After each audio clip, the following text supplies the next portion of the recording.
I've been working on a specific build for Hades that is just completely based on maximizing our damage output, so we're basically streamrolling through everything, but with still enough survivability so we can take a punch when we need to. Hi, I'm Epokk from Indie Game Guides, and today I present to you my favorite beginner build for Hades.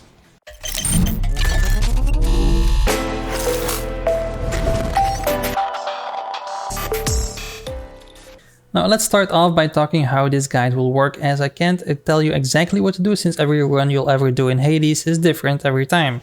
But what I will rather be talking about is the required talents for the Mirror Run of Night, which keepsakes and weapons work best, and explain the basic principles behind the build so you understand how it works.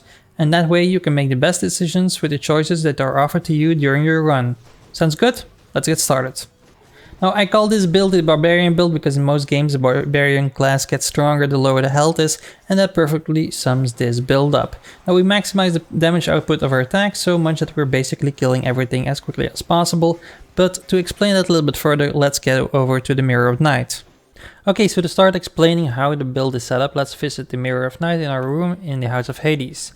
Now here you quickly can see all the skills that we're using, so I'm gonna mainly going over the ones that kinda, this entire build is supported on, and that is, first of all, the Stubborn Defiance. Now the Stubborn Defiance is the alternative to Dead Defiance, which actually gives you an extra life. Now Stubborn Defiance is a little bit better because it will restore 30% of your health instead of dying when your life total is depleted. So what this means is if you die in a room or in a chamber or whatever, then you will actually resurrect within 30%. If you die again in the next room, that doesn't matter, you will resurrect once again. With the difference with that, between the Defiance, well, that one only gives you 1 life, but it can be upgraded to a little bit more. But Stubborn Defiance is always good. Now, the next part that we're going to use is, we're going to be mainly talking about the damage in this screen. So what we're going to go for is now the Shadow Presence. Now the Shadow Presence is the attack bonus or special damage that you can do when you're striking foes from behind. Now to quickly show you how easy this is, well actually just how simple this works is, if I am hitting, so let's take a sword, if I hit this guy in the face, he takes 20. If I hit him from behind, that's 30. So we increase our damage by 50%. So that's the reason that it's 30. Now the Chthonic Fatality is mainly just to get some extra health when you die. The Greater Reflex is just to have some more, ability to move around quicker. We have the Boiling Blood. Now this one is also really great.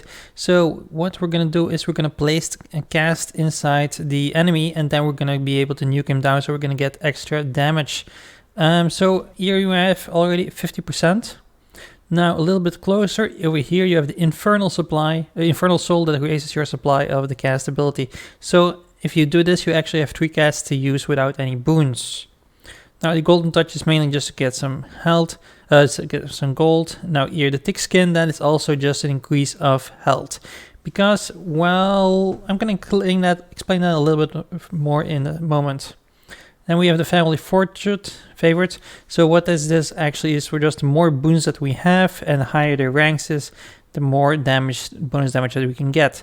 So if you combine that all together, we have the Dark Foresight, which has no effect on damage. Neither does the Olympian Favor, but you can pick whichever you want. Now the Shadow Presence, so it adds extra damage when you're fighting from the back. Stubborn Defiance is going to keep us up, or if we die, he's going to keep us up. And then we have the Boiling Blood, that is going to do a bonus damage to enemies with our casts inside. We're going to have to be able to do 2 more casts, so that's 3 in total. Going to make us extra lethal, and then we're going to use the Thick Skin for some extra health. And the Family Favorite, of course, is also going to boost our damage. Now, these things work really well, but especially in combination with certain keepsakes. Now, most keepsakes aren't that interesting. The first ones that you probably want to use is the Old Spite color that you can get by giving a nectar bottle to Cerberus, the dog right next to the Hades. We have Skelly's Lucky Tooth. So if you give a nectar to Skelly, if you don't know, there's a Skelly, by the way. If you give him any nectar, he will give you the Lucky Tooth, and it will restore your health to 100 the moment you die. But this only works for each run, so just be careful with that. But the one that we're going to be using and the entire Stubborn Defiance actually works around is the Skull Earring. So you deal 40% damage while at 30% health or less. Now it starts off at 20, it goes up to 30 and 40 the more that you use it. As you see, I've used it quite a bit, so it's 40% for me. So how the entire rotation works is that we're just going to try to get through the run as quickly as possible, or we're just going to nuke everything down. If our health drops down to less than 30%, then we have some extra damage from the Skull Earring. Then you will see it pop up during the fight whenever you're using it. After that, if you die, the Stygian Soul will bring you back, but once again right above the threshold for the Skull Earring, and once you drop down again, once again you have your 40%. Now the Stygian Soul will actually always bring you back for each room, so you actually always have an extra life. Stubborn Defiance will always bring you back every time that you die. So if you combine these things, that is really awesome. Yeah, during your runs, then you can have other boons that you may find. You can also have certain chambers. Now I have a video for all the types of gates and symbols that you have, and I will show that in the top right corner right about now. Now, if you click on that, there you will see all the kind of symbols that you can find when you're going through the gates. Now, the first ones that we really always want to be going for are especially boons, because we're going to get extra damage for the boons that we get. Now, if we have boons prompted to us, now what I prefer to do is we're going to choose the Heartbreak Strike, because that is going to boost our attack. Now, the special attack is your uppercut or the slash down or whatever it's called. And your cast is just, you know, your right mouse button on PC. But the attack is the one you will be most time using, because that's actually your main attack. So what I always do during all my runs is I pretty much always go for the boons that upgrade my attack ability, giving me the extra strength, because that is 90% of my attack pattern. Now, this basically turns the game into Diablo 3, for example, because we're mainly just clicking to our enemies. Now, the best weapon to combine with this strategy is this one, the Twin Fists of Malfion. Now, what this does is actually you're basically always punching from the back. You're constantly hitting your back.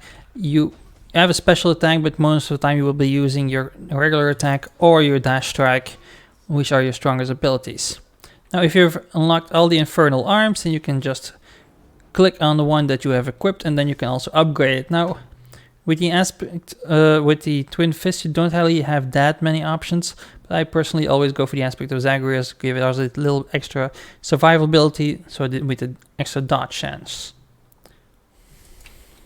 Since we will not be using our special attacks that much.